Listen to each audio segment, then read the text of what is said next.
Governor Jay Inslee announcing that Washington educators K through 12 will be required as a condition of employment to be fully vaccinated come October 18th. So joining us now live is Toby Doolittle, president of the Mead Education Association. Yes, thank you so much for joining us here this afternoon.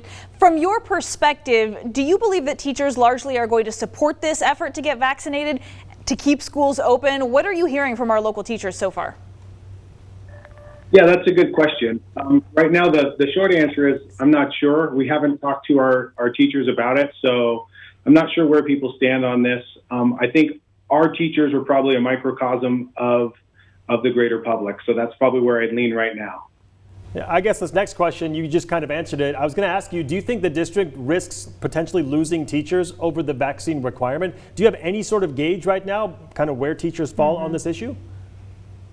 Yeah, that's a good question. We don't have a gauge on that topic, so we're not sure. The governor did lay out some exemptions that can occur. So until we learn more about the process and what those exemptions might entail, it would be conjecture right now. So we're not, we're too early to tell, I guess is the best way to say it. So we do know the requirement does not apply to students, and that's even for those who are older than 12 years old, who do technically qualify for the vaccine. How much is that a concern for teachers?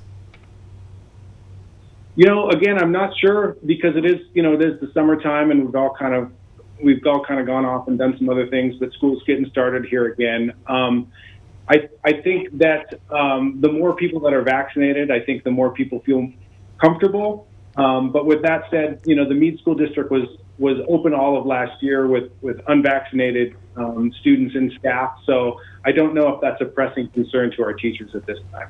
And just one last question, Toby, from me. Obviously, last year was a bit of a challenge. A lot of districts started remotely and then eventually wound up back in the classroom. Kind of what are you hearing from teachers and parents and maybe the community at large about how they're hoping this school year unfolds?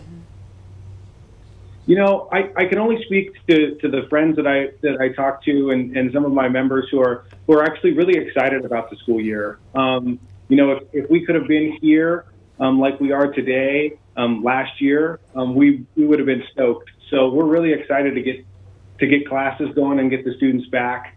So that's our focus right now. It's just getting back to school. Whether that's in masks and under the governor's vaccination requirements. Again, I think the important thing is school with kids and enjoying that opportunity. Toby, what are your next steps now that we know the governor made his announcement today? How are you going to kind of approach teachers and find out where they sit and what this is going to mean for all your teachers?